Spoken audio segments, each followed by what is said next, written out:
नमस्कार, स्वागत है आपका एक बार फिर से भारत समाचार के हमारे इस खास कार्यक्रम में जो आधारित है कानाफूसी गपशप और चर्चाओं पर। तो चलिए शुरू करते हैं पावर सेंटर।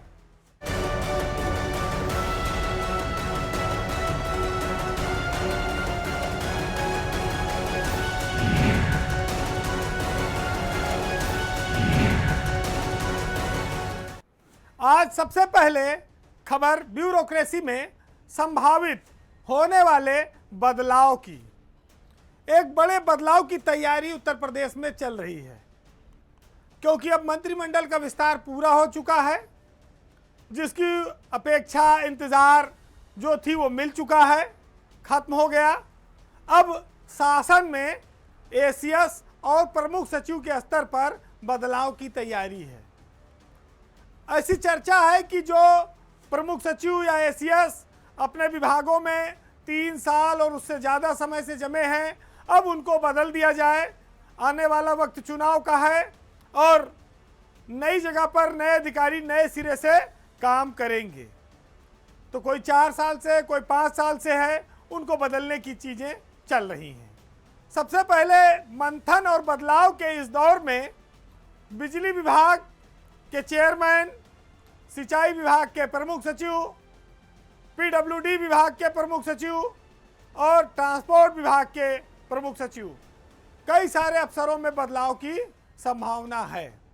आशीष गोयल जो चेयरमैन है बिजली बोर्ड के, अनिल गर्ग, अजय चौहान जो प्रमुख सचिव हैं पीडब्ल्यूडी के, ये भी करीब 4 साल से हैं। आशीष गोयल को भी लगभग 4 साल हो गया है। और तीसरे नंबर पर सबसे बड़ा नाम है सिंचाई विभाग के प्रमुख सचिव अनिल गर्ग का। अनिल गर्ग तो पंचवर्षीय योजना भी पूरी कर चुके हैं। तो स्वाभाविक है कि अब ये बदलाव बहुत जल्दी आपके सामने होगा। इसके साथ ही राजस्व परिषद के चेयरमैन अनिल कुमार भी इसी महीने रिटायर हो रहे हैं, तो वहाँ भी एक बड़ा बदलाव होगा। और अर्चना अग्रवाल जो इस समय ट्रांसपोर्ट विभाग की एसीएस हैं, वो सीनियर मोस्ट अफसरों में हैं, वो रेवेन्यू बोर्ड की नई चेयरमैन बनाई जा सकती हैं। लेकिन जब आप नज़र डालें पीछे, तो बिजली विभाग, पीडब्ल्यूडी विभाग, सिंचाई विभाग, ट्रांसपोर्ट विभाग, परिवहन विभाग, ये तो बदलाव की श्रेणी में आते ही हैं। साथ ही कुछ नए अधिकारियों के लिए भी सरकार कुछ नई संभावनाएं खोज रही है, क्योंकि इन पदों पर नए अफसरों का चयन करना कोई आसान नहीं होगा। हो सकता है कि ज़्यादातर अफसरों का आपस में बदलाव हो जाए, ये भी संभावना है। लेकिन इसके इतर जब हम जाएंगे तो हम देखेंगे कि अमृत अभिजात एक नाम है जो इस समय एसीएस हैं पर्यटन विभाग में, उनको सरकार कोई और बड़ी जिम्मेदारी दे सकती है। मुकेश मेश्राम, डॉक्टर हरिओम और रविंद्र कुमार, ये 4-5 नाम ऐसे हैं जिनको इस फेरबदल में नया मौका मिल सकता है। माना ये जा रहा है कि मुख्यमंत्री और सरकार 31 मई का इंतज़ार कर रहे हैं, जब नियुक्ति विभाग कुछ फेरबदल करेगा, क्योंकि chairman revenue board Anil Kumar वहाँ से रिटायर हो जाएंगे। उसके बाद ही शासन में उच्चतम स्तर पर ये बदलाव किए जाएंगे।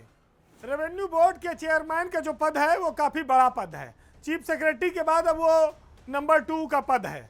तो अनिल कुमार जब रिटायर होंगे कुछ दिनों में, तो उनकी जगह पर अर्चना अग्रवाल को, वो सीनियर मोस्ट हैं, 1990 बैच की हैं, वो चेयरमैन बन सकती हैं। लेकिन सबसे बड़ी बात यह है कि उनका कार्यकाल भी मात्र 3 महीने का होगा। उनका भी इसी साल सितंबर में रिटायरमेंट है। तो ये करीब 8 से 10 अफसर ऐसे हैं जिनके बीच उत्तर प्रदेश में परिवर्तन होगा जब शासन स्तर पर बड़े लेवल पर।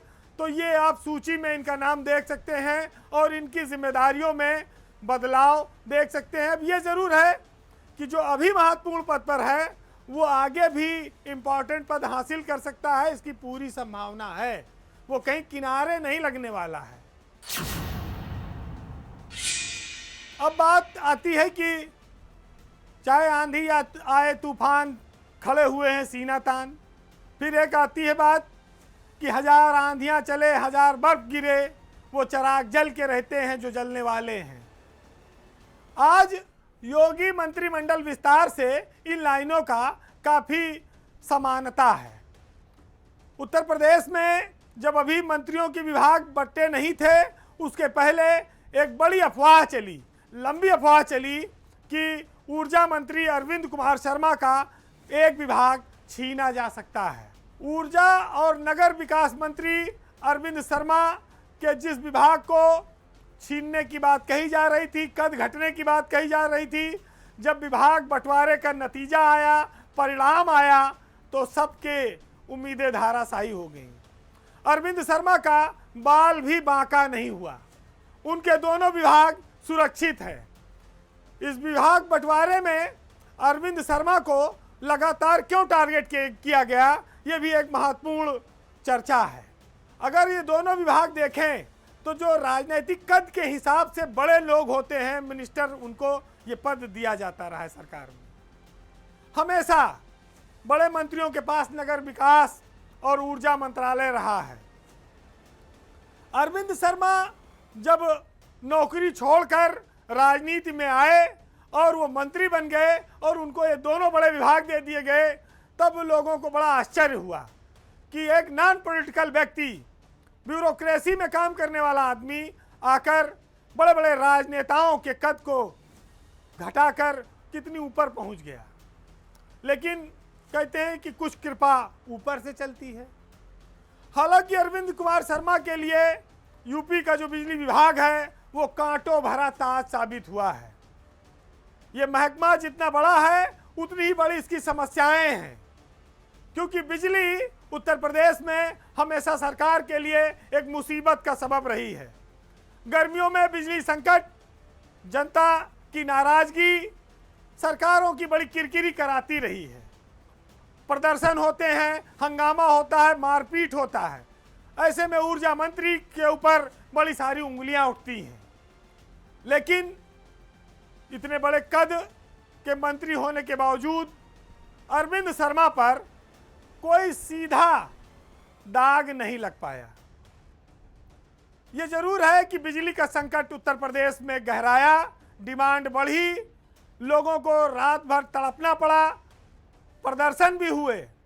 लेकिन अरविंद कुमार शर्मा ने अपने महकमे में 30,000 मेगावाट से ज़्यादा बिजली सप्लाई देने का दावा किया। प्रदेश की आकांक्षाएं बड़ी हैं, डिमांड ज़्यादा हैं, उम्मीदें भी ज़्यादा हैं। लेकिन अरविंद शर्मा ने बेदाग रहकर ईमानदारी से इस उम्मीदों को पूरा करने की कोशिश की है। हालांकि जिस तरह से विभाग है और जिस तरह से इनका बजट है, चाहे बिजली है चाहे नगर विकास है, अगर इसमें कोई डूबना चाहे तो इससे ज़्यादा मलाईदार विभाग कुछ नहीं है। जहाँ पर आप ये कह सकते हैं कि विकास के साथ साथ धन की भी गंगा बहती है और इस विभाग का मंत्री बनना भाग्यशाली माना जाता है कि इस गंगा में नहाने का भरपूर आनंद उसे मिल सकता है। लेकिन आप संयोग देखिए कि अरविंद शर्मा के पास ये दोनों विभाग हैं जो दिग्गज राजनेताओं के पास होते हैं।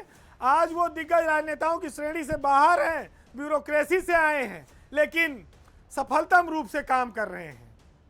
वो पहले आईएएस अफसर रहे, गुजरात कैडर के रहे। प्रधानमंत्री नरेंद्र मोदी की प्रेरणा से वो राजनीति में आए, नौकरी से रिजाइन करके आए। हालांकि जब वो आए थे तो पार्टी के भीतर भी उनको बहुत लोग पचा नहीं पाए थे। जब वो मंत्री बन गए तब भी उनको बहुत लोग पसंद नहीं करते हैं, बहुत कम हैं। लेकिन इस काजल की कोठरी में रहकर भी वो बेदाग बने हुए हैं। यही उनकी ताकत है और प्रधानमंत्री ने जो उन पर भरोसा किया था वो उस पर उम्मीदों पर खरा उतरने की कोशिश कर रहे हैं।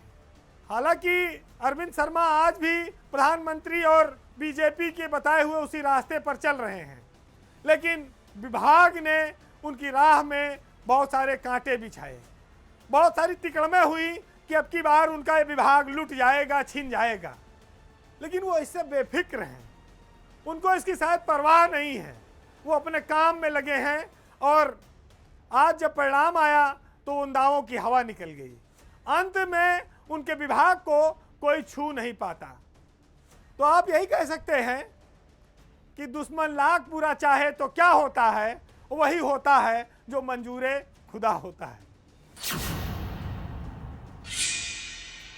अब फिर एक राजनीतिक खबर ही रखूंगा, क्योंकि जो अभी मंत्रिमंडल का विस्तार हुआ, जो विभाग बटे, उसमें कुछ लोगों को बड़ा दर्द है, कुछ लोगों का सम्मान बड़ा आहत हुआ है। अपने यहाँ एक गाना बहुत प्रचलित है कि गैरों पे करम अपनों पे सितम, ऐ जाने वफा ये जुल्म न कर, और रहने दे अभी थोड़ा सा भरम, कि हम मूल हैं, अभी ये भरम रहने दे। भाजपा में आकर मंत्री बनकर बाहरी नेताओं ने जो सम्मान हासिल किया, उससे पुराने से पुराना भाजपाई भी आज के ज़माने में इस गीत को गा रहा है, भले ही वो मन ही मन गा रहा हो, बाहर ना बोल पा रहा हो। बीजेपी सरकार ने पिछले दिनों 8 मंत्री बनाए थे। जब मंत्रियों के विभागों का बंटवारा काफ़ी देर लटका रहा तो बड़ी सारी कहानियाँ चली। इसी के चलते जब विभाग नहीं मिला तो मंत्री अपने जिलों में नहीं गए कि कैसा स्वागत करावा। जब विभाग वाले लोग ही नहीं आएंगे तो स्वागत करने में 4-6 लोग आएंगे, आनंद भी नहीं आएगा। भाई विभाग होना, फिर जिले में जाना, फिर चाय पानी सिस्टम का व्यवस्था होना, वो अलग आनंद है। तो काफ़ी इंतजार के बाद विभाग बटा, और जब विभागों का बंटवारा हुआ तो समझ लो किसी के ऊपर पहाड़ टूट पड़ा, किसी को बर्फ में लगा दिया गया, और किसी को झुनझुना थमा दिया गया कि बजाओ। मंत्रियों के उत्साह पर घड़ों पानी पड़ गया। 8 में से 7 मंत्री तो माथा पकड़ कर बैठे हैं कि अब इसकी बधाई स्वीकार करें कि कहीं घर में अंदर छुप जाए। जिन लोगों ने समाजवादी पार्टी छोड़कर राज्यसभा में बीजेपी को वोट दिया, उनकी तो चांदी है, और जो मूल हैं, जिंदगी खपा दी, चप्पल घिसा दी, और जी भाई साहब बैठक भोजन विश्राम में पूरा जीवन समर्पित कर दिया, उनको चूरन चटनी में ही निपटा दिया गया। बाकी जिसकी उम्मीद थी पीडब्ल्यूडी महकमे की, जिस पर सारे लोगों की निगाह थी, वो लंबे समय से खाली था, वो किसी के हाथ नहीं आया। भूपेंद्र चौधरी जो उत्तर प्रदेश में बीजेपी के प्रदेश अध्यक्ष रहे, बड़ा कद था, कैबिनेट मंत्री बनाए गए, ये माना गया कि उनको बड़ा महकमा दिया जाएगा, उनके खाते में पीडब्ल्यूडी आएगा, वो भी उनको नहीं मिल पाया। उल्टे उनके चक्कर में राकेश सचान की बलि दे दी गई। राकेश सचान तो ऐसा निपटे कि आखिरी तबादला सत्र में कहीं के नहीं रहे। राकेश सचान के पास से विभाग काटकर एमएसएमई डिपार्टमेंट भूपेंद्र चौधरी को दे दिया गया। बीजेपी के पूर्व प्रदेश अध्यक्ष के कद के हिसाब से ये विभाग बहुत छोटा है, लेकिन चूंकि वो अनुशासित कार्यकर्ता रहे हैं, खुद प्रदेश अध्यक्ष रहे हैं, तो दिल के दर्द को छुपा ले गए। लेकिन इसके बाद जो नंबर आता है वो मनोज पांडे के जलवे का आता है। उन्होंने दिखा दिया कि मेरे साथ आए तो 6-7 लोग थे, लेकिन उनकी गिनती हमसे नीचे है, उनका कनेक्शन दिल्ली का हाई है, और वो बड़ा महकमा लेकर निकल गए। बाकी जो बोरा बिछाने वाले लोग हैं वो टकटकी लगाए देखते रहे। सोमेन तोमर की हालत तो और ज़्यादा खराब है। पीआरडी जवान, भूतपूर्व सैनिक, राजनीतिक पेंशन, एक फाइल नहीं, एक योजना नहीं, कुछ नहीं कर सकते। स्वतंत्र प्रभार प्रमोशन तो हुआ, लेकिन मिठाई कड़वी मिल रही है खाने में, मिठाई हजम नहीं हो रही है। इससे अच्छा सोचते होंगे कि राज्य मंत्री थे, बिजली विभाग में थे, लोगों के घरों में फ़ोन करके बिजली का कनेक्शन लगवा देते थे। जिस जिले में जाते थे महकमे के अधिकारी हाथ जोड़े खड़े रहते थे। यहाँ तो सैनिक जवान आएगा, सलूट मारेगा, चाय पानी तहसील वाले पिलाएं, भैया हमारे पास कोई इंतजाम नहीं है। पीआरडी जवान क्या खिला पिला देगा मंत्री को। अब तो जिस जिले में जाओगे तहसीलदार ही चाय पानी कुछ बिस्किट खिला दे, वो भी वही पार्ले जी वाला और सरकारी वाली चाय, इससे ज़्यादा को उम्मीद न करना। तो जिनके पास चाय पिलाने की व्यवस्था नहीं है, जिस पार्टी में चाय का इतना महत्व हो, वहाँ ऐसे विभाग क्यों दिए जा रहे हैं कि जो चाय भी न पिला सके।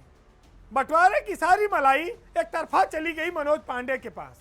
बीजेपी के नेता ताकते रह गए, टकटकी लगाए रह गए। मनोज पांडे विभागीय कद के हिसाब से बीजेपी के कई मंत्रियों पर भारी हैं, लेकिन आप उनके बारे में जान लीजिए, उनकी कार्यशैली ऐसी रही है कि वो इंतजार नहीं करेंगे, वो सीधे आते ही बैटिंग शुरू करेंगे। और कर दिया उन्होंने।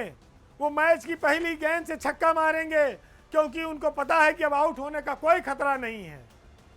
सरकार के कार्यकाल का आखिरी समय है, लेकिन जानने वाले इस बात को जानते हैं कि बालू से तेल निकालने का नाम जिन महान पुरुषों के नाम पर, जिन नेताओं के नाम पर यह कहावत रखी गई, उसके कुछ गुण, कुछ उस तरह के नेता आज भी मौजूद हैं। वो असंभव को संभव करके दिखाने की क्षमता रखते हैं। भाई देखिए, जो बलिदान पुराना हो जाता है उसको लोग भुला देते हैं, जो नया बलिदान देके आता है उसको ज्यादा सम्मान मिलता ही मिलता है। अब एक खबर जो सबसे चर्चित है इन दिनों, लखनऊ में राजधानी की, जहां के मेयर की पावर हाई कोर्ट ने सीज कर दी, यानी कि मेयर विहीन कर दिया एक तरह से नगर निगम को। उत्तर प्रदेश की राजधानी है लखनऊ, जो उत्तर प्रदेश का सबसे बड़ा नगर निगम है लखनऊ। वहां पर बीजेपी की इन दिनों बड़ी किरकिरी हो गई है। किरकिरी कराई है मेयर सुषमा खरकवाल ने, जो अक्सर विवादों में रहती हैं। सुषमा खरकवाल का विवादों से नाता पुराना है। वर्तमान नगर आयुक्त गौरव कुमार के साथ भरी मीटिंग में उनके बहस के तमाम वीडियोस रिलीज हुए थे, जिसमें सरकार को एक लंबी पंचायत करानी पड़ी थी। वो चर्चाओं में इसीलिए रहती हैं, लेकिन इस बार उनके हठयोग ने प्रदेश सरकार समेत बीजेपी सबके लिए काफ़ी बड़ी मुसीबत खड़ी की है। मामला यह है कि लखनऊ नगर निगम में एक सभासद को हाई कोर्ट के आदेश पर शपथ नहीं दिलाई जा रही है। हाई कोर्ट ने साफ कहा कि जब तक ललित किशोर तिवारी की शपथ नहीं होगी, मेयर सुषमा खरकवाल के वित्तीय और प्रशासनिक अधिकार सीज किए जाते हैं। उत्तर प्रदेश में लखनऊ नगर निगम का इतिहास 66 सालों का रहा है। इसमें अधिकतर समय बीजेपी के मेयर रहे हैं। जो दाग 66 सालों में कभी नहीं लगा, वो सुषमा खरकवाल के कार्यकाल में लगा है। हाईकोर्ट ने आदेश न मानने पर उनके सभी वित्तीय और प्रशासनिक अधिकार सीज कर दिए हैं। हाईकोर्ट बार बार इस बात के लिए फटकार लगाता रहा, लेकिन मेयर नहीं मानी, जिसके चलते आज एक नई ऐतिहासिक घटना आप सबके सामने ये घटी है। ललित किशोर तिवारी राजनीतिक व्यक्ति होने के साथ साथ अवध बार के महामंत्री भी हैं। उनको दिसंबर में ही हाई कोर्ट ने पार्षद पद की शपथ दिलाने का आदेश किया था, लेकिन 5 महीने से mayor Sushma Kharkwal high court के आदेश का पालन नहीं कर रही थी। हाई कोर्ट ने इस मामले में अगली सुनवाई 29 मई को निर्धारित की है, लेकिन सुषमा खरकवाल अभी बीमार हैं और कमांड हॉस्पिटल में भर्ती बताई जाती हैं। मेयर के रूप में उनके कार्यकाल को अगर आप देखेंगे तो वो अपनी शैली के लिए काफ़ी विवादित हो चुकी हैं। अभी वर्तमान नगर आयुक्त गौरव कुमार के साथ उनका झगड़ा पूरे सोशल मीडिया पर जमकर चला। बार बार सरकार को कहना पड़ा और फिर प्रभारी मंत्री जिले के सुरेश खन्ना ने मेयर और नगर आयुक्त के बीच सुलह कराने की कोशिश की। सुषमा खरकवाल अपनी कार्यशैली और मनमानेपन के लिए इस समय बीजेपी में चर्चित हो चुकी हैं। जिन लोगों ने उनको पैरवी करके टिकट दिलाया था, शायद उन्होंने भी नहीं सोचा होगा कि ये दिन इस तरह से आएगा। लखनऊ नगर निगम बीजेपी के लिए बड़ा प्रतिष्ठित पद रहा है मेयर का, क्योंकि यहाँ पर प्रधानमंत्री अटल बिहारी भी रहे हैं। उनके ज़माने में डॉक्टर एस.सी. राय से लेकर दिनेश शर्मा जैसे लोग मेयर रहे हैं। दिनेश शर्मा उत्तर प्रदेश के डिप्टी सीएम रहे और आज की तारीख में सांसद हैं। कभी ऐसी नौबत नहीं आई जो सुषमा खरकवाल ने अपने व्यवहार और अहंकार के चलते बीजेपी की फजीहत कराई है, किरकिरी कराई है। आज तक हाई कोर्ट ने स्थानीय निकाय के इतिहास में कभी ऐसा आदेश भी नहीं किया था। आज सोशल मीडिया पर सुषमा खरकवाल की बड़ाई की जा रही है, महिमा मंडन किया जा रहा है कि उन्होंने विपक्षी दल के सभासद की शपथ न कराकर खुद अपने पद को छोड़ देना, अपने पद को नुकसान पहुंचा लेना मंजूर कर लिया। ये भारतीय लोकतंत्र में जो ढांचा है उसमें न्यायपालिका सर्वोच्च है, ये उसकी सर्वोच्चता का उपहास है। ऐसे राजनीतिक लोग नादानी करते हैं। जो कोर्ट बार बार आदेश कर रही है, अगर कोई राजनीतिक व्यक्ति, कोई मेयर उस बात को नहीं मान रहा है तो सिर्फ इसलिए कि केंद्र में और राज्य में उनकी सरकार है, वो ये सोचती हैं कि इसके ऊपर क्या होगा। लेकिन अगर कोर्ट ने सख्त एक्शन ले लिया तो आगे और मुसीबत उनके लिए हो सकती है। ये बीजेपी की सरकार और उत्तर प्रदेश की बीजेपी, जो लखनऊ में बैठे लोग हैं, शीर्ष लोग, वो भी इस बात को देखें और समझें कि ये कोई बहुत महान काम नहीं किया है उन्होंने कोर्ट के आदेश का पालन न करके। अभी वक्त है बीजेपी हाईकमान को, बड़े नेताओं को सीधा संदेश भेजना चाहिए कि ये मनमानी, ये स्वेच्छाचारी रवैया, ये नियम कानून का उल्लंघन बंद होना चाहिए। फिलहाल वक्त की बात है। आज के पावर सेंटर में इतना ही, लेकिन जाते जाते जो लोग समझदार हैं, जो इस देश की जनता है, वो लोग इस बात को जानें और समझें कि सियासत में आपको एक निश्चित वक्त मिला है। मनमानियों का हिसाब आपको देना पड़ेगा। थोड़ा समय है, 5 साल का कार्यकाल होता है। ये वक्त हमेशा एक जैसा नहीं रहेगा, इसलिए अहंकार को त्याग कर, हठ को छोड़कर, जो ईमानदारी कहती है, जो न्याय कहता है, जो अदालत कहती है, उसको मानना चाहिए। जो लोग इस अहंकार में हैं कि उनकी सत्ता हमेशा रहेगी, उनका कभी कुछ बिगड़ नहीं सकता है, उनको ये लाइनें समझनी होंगी और बहुत महत्वपूर्ण है। सुनिएगा कि विधाता की अदालत में वकालत बड़ी प्यारी है, खामोश रहिए, कर्म कीजिए, आपका मुकदमा जारी है।